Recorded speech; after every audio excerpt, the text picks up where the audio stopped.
It's another news hour on the Cameroon Radio Television. Ladies and gentlemen, thanks for joining us on our latest bilingual edition. Good afternoon, Mohamed Nana. Merci, bonjour Emmanuela. You have the news headlines in 3 points. Dans l'actualité, la privation du corps pour nourrir l'âme. Les fidèles musulmans sacrifient au rituel depuis l'aube ce mardi. Ils observent le mois du Ramadan, période de pénitence et d'adoration. Comme l'an dernier, le jeûne se déroule dans un contexte de crise sanitaire. Ramadan et Covid-19, on en parle avec l'imam Mustapha dans le fauteuil de l'invité. En page magazine, armez-vous de courage, nous irons à la rencontre des fantômes en plein midi dans la région du Sud. La légende raconte l'histoire des esprits qui habiteraient la grotte de Mbilmbonkoon, un lieu de mystère qui laisse pantois les visiteurs. C'est le match de la dernière chance pour les Lions indomptables du Cameroun. Pour voir Tokyo, elles devront s'imposer avec 2 buts d'écart cet après-midi face au Chili.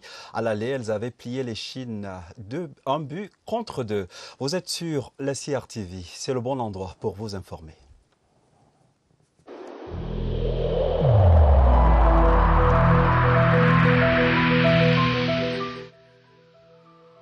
Malgré nos efforts, le Covid-19 a endeuillé de nombreuses familles et provoqué de graves difficultés dans le fonctionnement de notre économie et de notre société.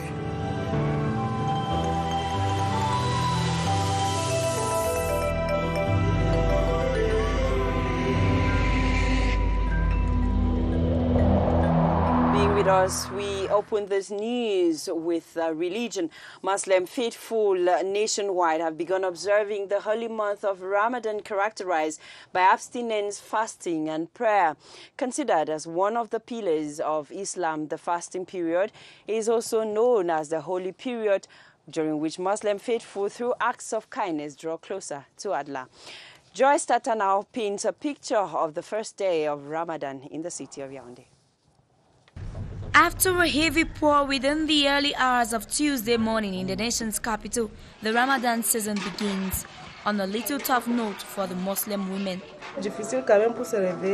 For a first day, it was not easy waking up as early as 3 a.m., but I believe we will get used to it as the days go by. We wake up at 3 a.m. to do the first meal. A month of piety at every given moment of the day as the faithful carry out their daily activities, listening to the reading of the Holy Quran, which they believe purifies their soul.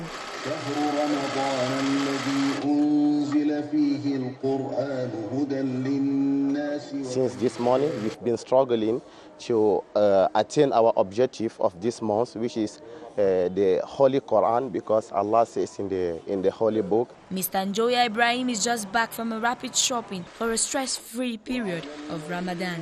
I just go and buy rice. I just buy 25 kilos too, because every evening you need to breakfast. For 30 days, the Muslim faithful take the commitment to pray for peace and unity in the nation, as well as Allah's intervention in putting an end to the deadly coronavirus pandemic. And before the lunar crescent was spotted in Bogo for the start of the month of Ramadan, spiritual preparations had heightened or had reached fever pitch in Marwa. In the far north region, the Muslim faithful had engaged in forgiving the sins of one another as recommended by the Muslim clergy, one of the ways to enter the month of Ramadan ready for the benefits it brings. Henry Tato Ikambi is in Marwa.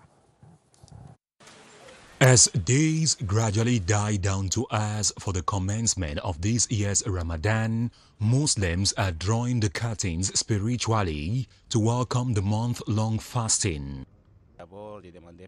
We are now asking our neighbors to forgive us. We are preparing to pray for peace to return and the end of COVID-19. The Muslim clergy are also exhorting the followers of Muhammad to engage in some spiritual exercises to make the most of the holy month. Every Muslim should repent from his old sins. It is very important to multiply the acts of devotion, the acts of worship. whether the fasting begins this Tuesday after the sighting of the moon or on Wednesday if the moon is not seen, the Muslims we spoke to here say they are ready spiritually to tap from the blessings that come with this 29 or 30-day fasting.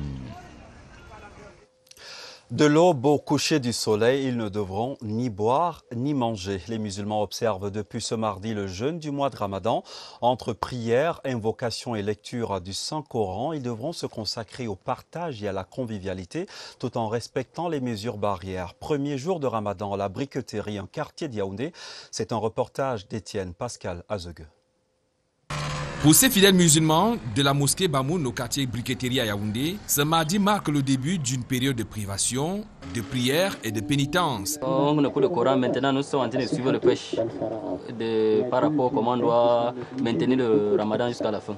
Je demande à Dieu de me faciliter, de me donner la force de pouvoir finir. Évoluer surtout dans la bienfaisance et lire le Coran quotidiennement. Le réveil n'a pas du tout été facile pour Idrissa qui devait apprêter tout le nécessaire avant le début du jeûne. Difficile quand même pour se réveiller à 3 heures comme on n'est pas habitué à ça. Pour casser le jeûne, on prépare la bouillie, le bouillon, le beignet, on casse avec la banane.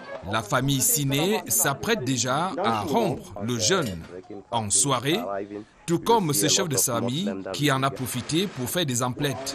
J'ai acheté le sac de riz. Je voulais 50 kilos, mais sur le marché, c'est un peu rare. C'est pour ça que j'étais obligé de prendre 2 de 25 kilos. Le jeûne du Ramadan se déroule dans un contexte sanitaire particulier cette année. Il faut prendre vraiment les distanciations sociales avec l'avènement de la Covid-19. Et nous avons été victimes de plusieurs cas ici dans notre communauté. Les disciples du prophète Mohamed s'engagent ainsi au partage, au recueillement et à la bienveillance pendant un mois. C'est l'événement du jour, le début du jeûne du mois de Ramadan. Et pour en parler, nous accueillons sur ce plateau l'imam Moustapha. Bonjour. Bonjour. Merci de nous faire l'honneur et l'amitié de répondre à nos questions sur ce plateau. Vous êtes imam central à la mosquée numéro 2 à Yaoundé. C'est écrit l'événement le plus important du 9e mois du calendrier musulman. C'est le pilier de l'islam qu'est le jeûne. Comment le fidèle devra-t-il l'observer ? Oui, un petit rectificatif, c'est imam à la mosquée centrale numéro 2 de Yaoundé. Alors, comment le musulman devrait-il observer ce jeûne? Il doit observer ce jeûne avec foi.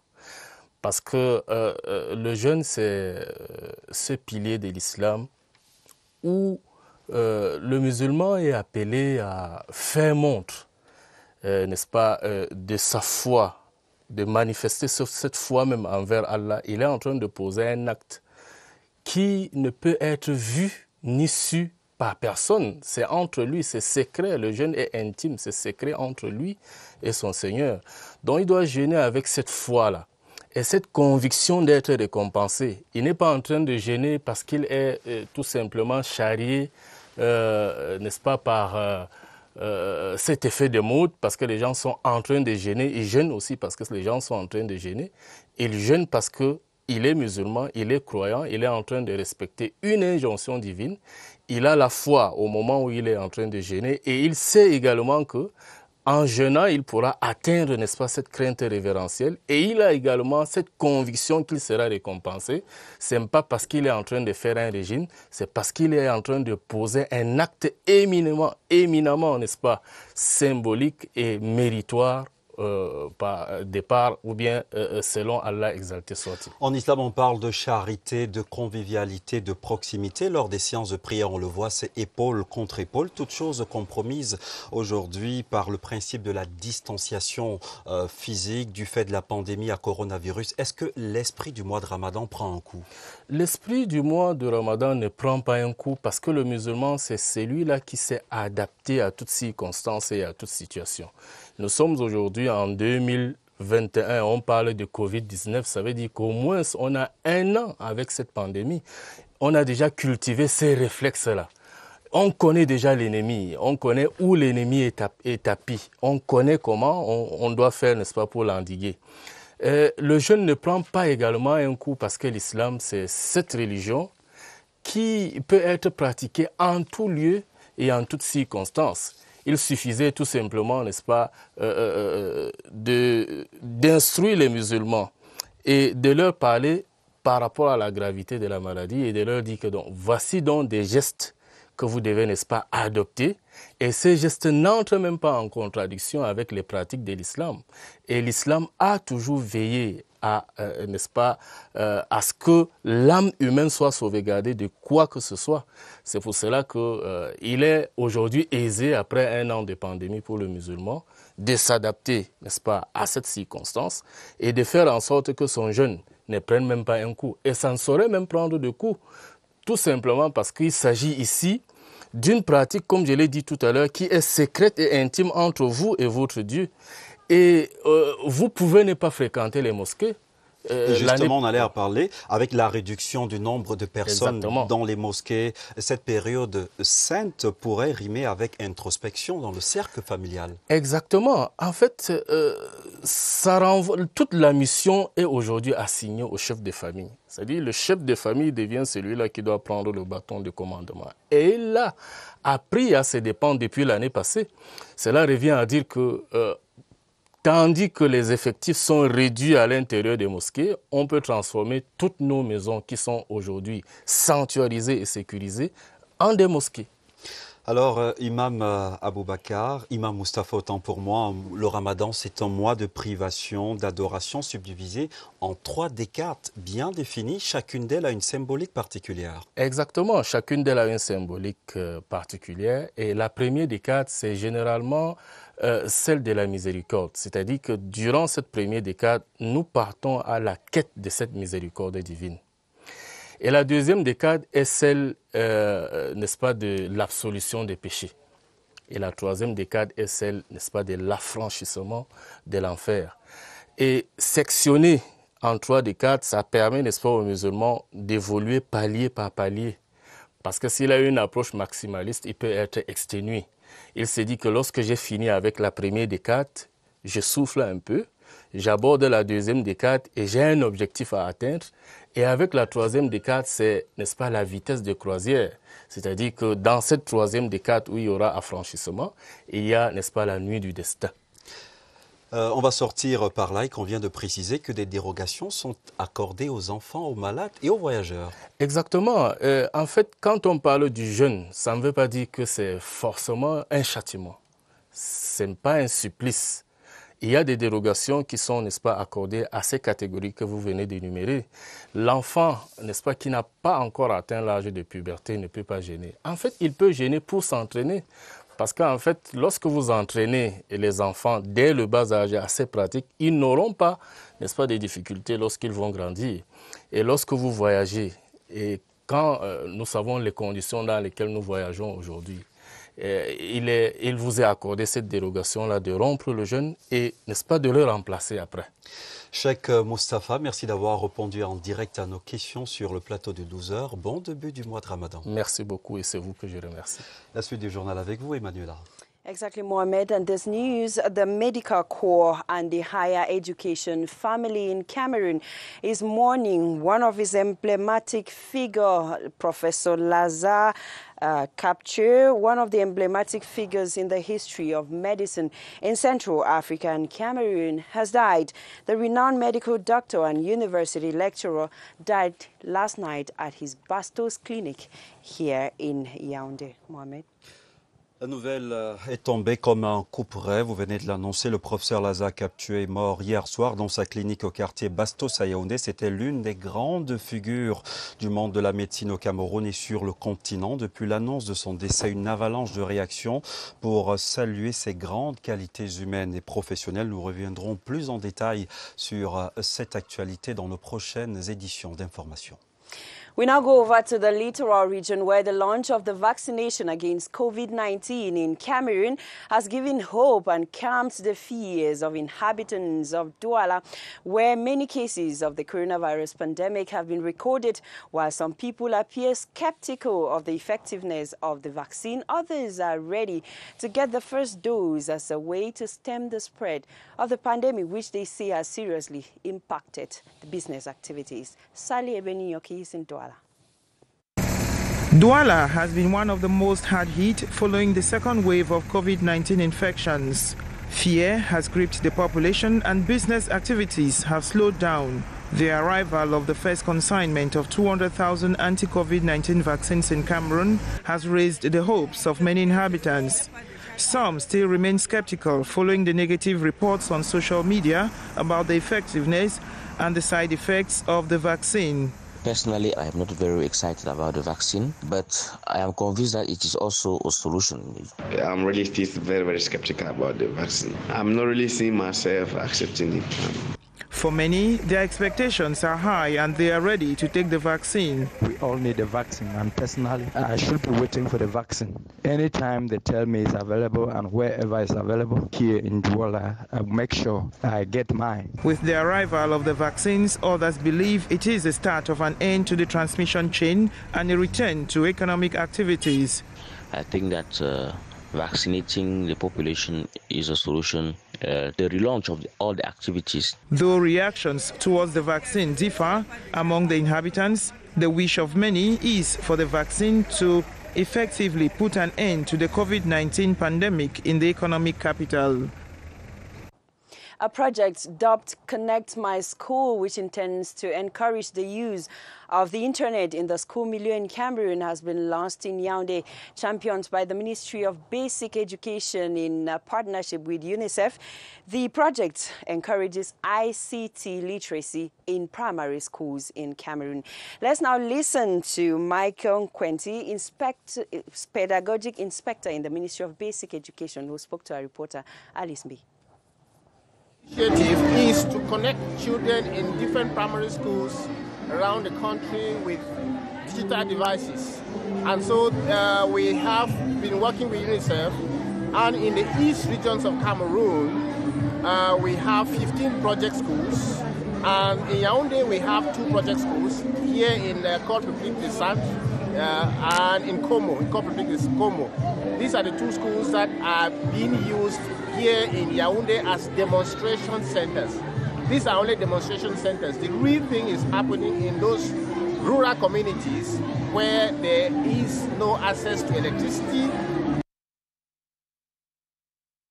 In education news, schools in the North region are on the second day of classes for the third and last term of the 2020-2021 school year. Pupils, students and teachers in Garoua are working on how to end the year hitch-free despite COVID-19 spread.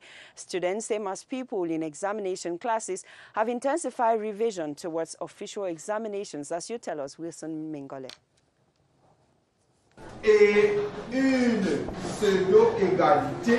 Students of examination classes in the north stay put on campus as they had no Easter break. Teachers intensified teaching in order to cover the remaining syllables before the start of official examinations. The effectivity of the school, it is a reality in our college because the students are present here, about 86%. I think that it is a reality in our college. The regional delegate of secondary education in the north, Hajijatu Sajo.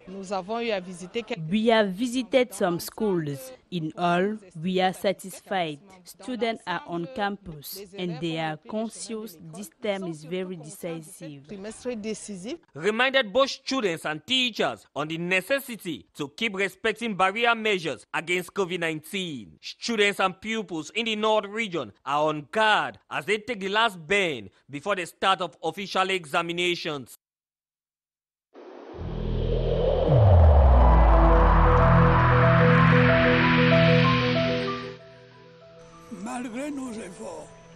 Despite our efforts, COVID-19 plunged many families into mourning and seriously hampered the functioning of our economy and society.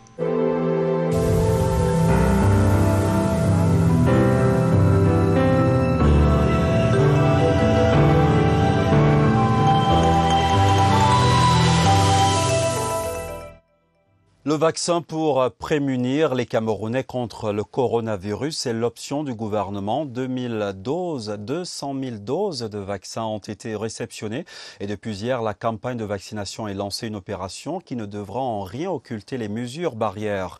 Écoutons le docteur Fils Emmanuel Miniem au micro d'Évariste Yenga. La réouverture des autres centres, c'était par rapport à l'occupation optimale de Orca.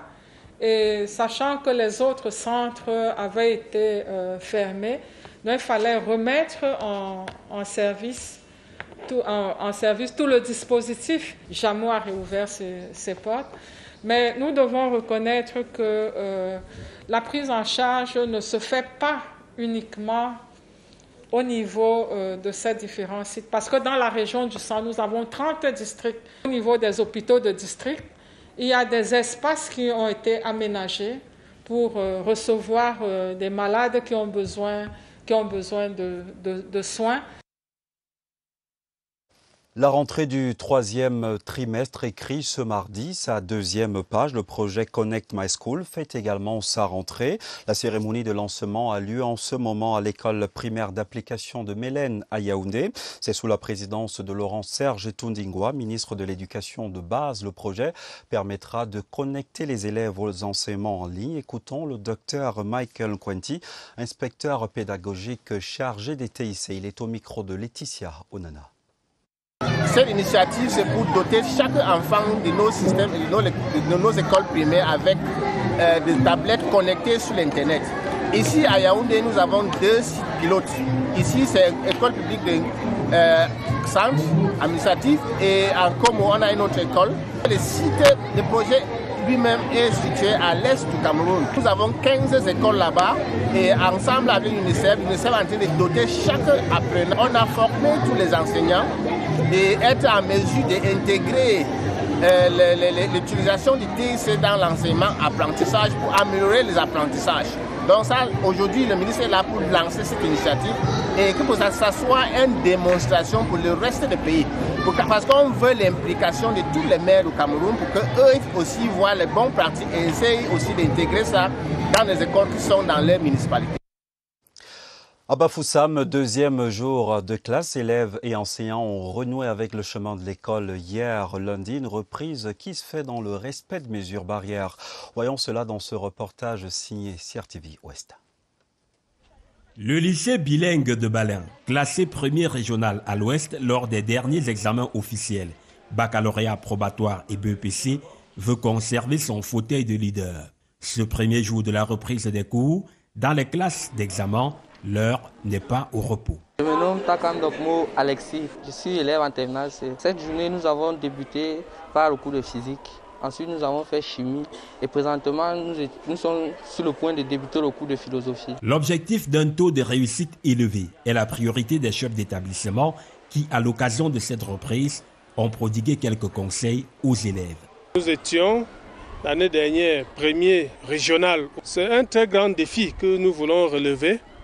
Et cela passe par le travail. Le conseil que nous leur disons, c'est d'être concentrés, de capitaliser le peu de temps qu'ils ont, de ne pas jouer et de toujours réviser leurs leçons. Les élèves des classes intermédiaires ne sont pas en reste. Ils ont repris le chemin de l'école dans le strict respect des mesures barrières édictées par le gouvernement. Nous avons fait un 100% d'élèves qui ont des gels hydroalcooliques. Nous avons fait un 100% avec les élèves qui ont les masques. Et nous avons également fait un 100% avec les mesures d'hygiène. La balle est désormais dans le camp des élèves qui sont les premiers bénéficiaires de leur réussite. Sortons des salles de classe, venons-en à ce geste qui fera germer l'agriculture dans la localité d'Efok, dans le département de la Léquier. L'Institut de recherche agricole pour le développement met en terre la bonne graine. Il vient de procéder à la distribution des semences améliorées de maïs, de haricots et d'arachides, ainsi que du matériel agricole aux associations de femmes. Étienne Pascal Azegueux revient d'Efok. La production du maïs, du haricot et d'arachide sera abondante ici à Efok au cours des prochains mois. Ces semences améliorées, remises par l'Institut de recherche agricole pour le développement, sont une variété biofertile. Nous avons apporté des fruits de la recherche pour constituer, pour améliorer la production en maïs, production de haricots. Un hectare de maïs va donner ici 4 tonnes de production. Nous avons apporté à peu près pour 150 hectares. Le geste du président du conseil d'administration de l'IRAD arrive à point nommé dans l'arrondissement d'Obala. C'est important don de semences et de matériel agricole que vient de faire le PCA de l'IRAD et sa suite nous va droit au cœur. Surtout qu'il arrive à un bon moment, au moment des semailles, au moment où les cultivateurs préparent leurs champs. La gestion de ces semences améliorées et du matériel agricole va bénéficier de l'encadrement de l'antenne IRAD installée à Obala. Notons que c'est la 3e fois que cette localité est dotée de ces dons de l'IRAD qui visent à passer d'une agriculture de subsistance à une agriculture productrice de revenus pour ces populations. It's been 25 years of service in God's vineyard for Reverend Father Zephrinus Iyembu, a priest of the Diocese of Yaoundé. To mark the Silver Jubilee, Reverend Father Zephrinus, in a Thanksgiving Mass in Yaoundé, together with the Christians, raised funds for the construction of the parish in Father Yem's village. Joyce Tata witnessed the events for the Midday News. 25 years of total devotion and commitment to the service of the Lord as his vessel. Ordained on April 12, 1996 by His Lordship Cornelius Fontem, Bishop of Kumbo, Reverend Zephrinus Yem has selflessly served the sheep given him by God. I should be a pastor everywhere, and that is what I have sought to do in these 25 years, and I will continue to do the same. I am actually trying to appreciate the gift of the priesthood, because it is a free gift. It is how I handle the gift of the priesthood that I am going to be saved or not. And I should be at the service of the people whom he has entrusted to me, also free of charge. A celebrated servant of God with Christians who would go the extra mile to see his dream come true. They're like the compass of our life, guiding us to that guidepost for those of us who believe in life after death. He had a Silver Jubilee project, which was to build a church in his village. We thought that was special, so we came to raise funds, help him raise funds to build that church in his village of Mbessa. More than 4 million CFA francs was raised at the Sunday Fellowship for this said project, which will further draw the Christians of the village closer to God. In praises, the faithful of the St. Andrew Parish in Fuda worshipped God for such an exemplary leader. À présent, la page magazine du 12h, je vous le disais en titre, armez-vous de courage. Nous allons à la rencontre des fantômes en plein midi dans la région du Sud. La légende raconte l'histoire des esprits qui habiteraient la grotte de Mbilbonkon, un lieu de mystère qui laisse pantois les visiteurs. Notre guide ce midi, Charles Abesolo-Oba. Nkwechi, village d'environ 6000 habitants dans la commune de Biwombulu. À première vue, rien d'extraordinaire dans cette localité située à 18 km de Bolova, la capitale régionale du Sud. Mais à l'autre bout du village, le nom d'un hameau attire l'attention. Mbilbonkon, une appellation inspirée de la principale attraction des lieux, le célèbre trou des fantômes. Mbilbonkon, si on peut traduire mot à mot, ça veut dire trou des fantômes. C'est une grotte que nos ancêtres ont découvert. C'est pour cela qu'on parlait de Bokon, parce qu'on ne sait pas qui a creusé. Oui. Et quand on est arrivé là-bas, on cogne la porte. Là, il a raison. Ici, on peut pas entrer. On peut pas entrer. Les fantômes peuvent m'arracher là. Pour y arriver, il faut parcourir au moins 100 mètres sur cette piste à travers un champ de cacao. L'expérience est à la fois excitante et intimidante. Ici, à Mbilbonkon, comme nous sommes placés là, il y a un côté où on n'entre pas et l'autre, on entre et il y a une sortie. Le blanc qui est entré là-bas n'est jamais ressorti. Jusqu'à nos jours. Donc, vous dites que c'est sur 1 kilomètre? Non, c'est quelques mètres. L'exploration se fait pieds nus dans ce ruisseau qu'on dit intarissable. On y entre en file indienne. À l'intérieur, pas une once de lumière. Nous nous servons des torches pour avancer. Là où nous sommes là, vous voyez des petites chambrettes là. Il y a d'autres de l'autre côté. Maintenant là, à ce niveau, vous voyez les chambrettes que je vous présente là. Là, c'est là où on tue les chauves-souris. Et c'est mangeable ici chez nous. C'est notre tradition. Nous sommes déjà à la sortie. Au loin, une lueur apparaît, le bout du tunnel.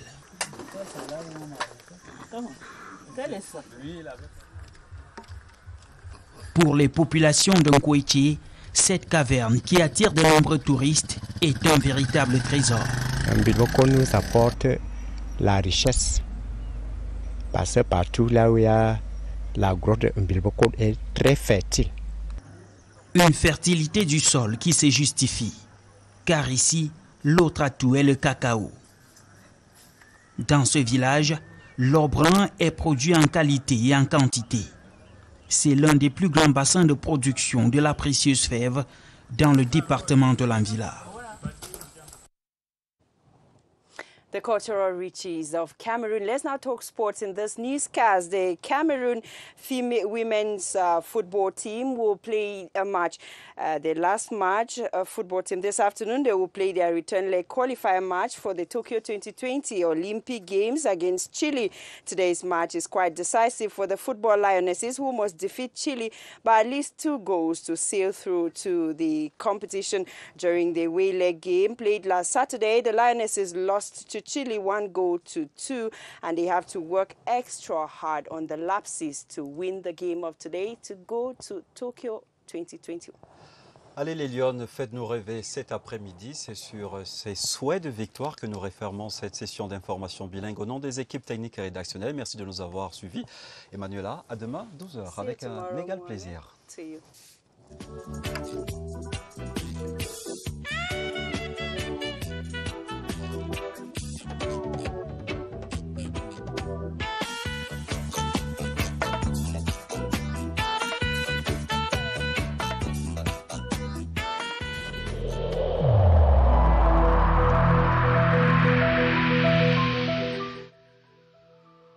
Malgré nos efforts, le Covid-19 a endeuillé de nombreuses familles et provoqué de graves difficultés dans le fonctionnement de notre économie et de notre société.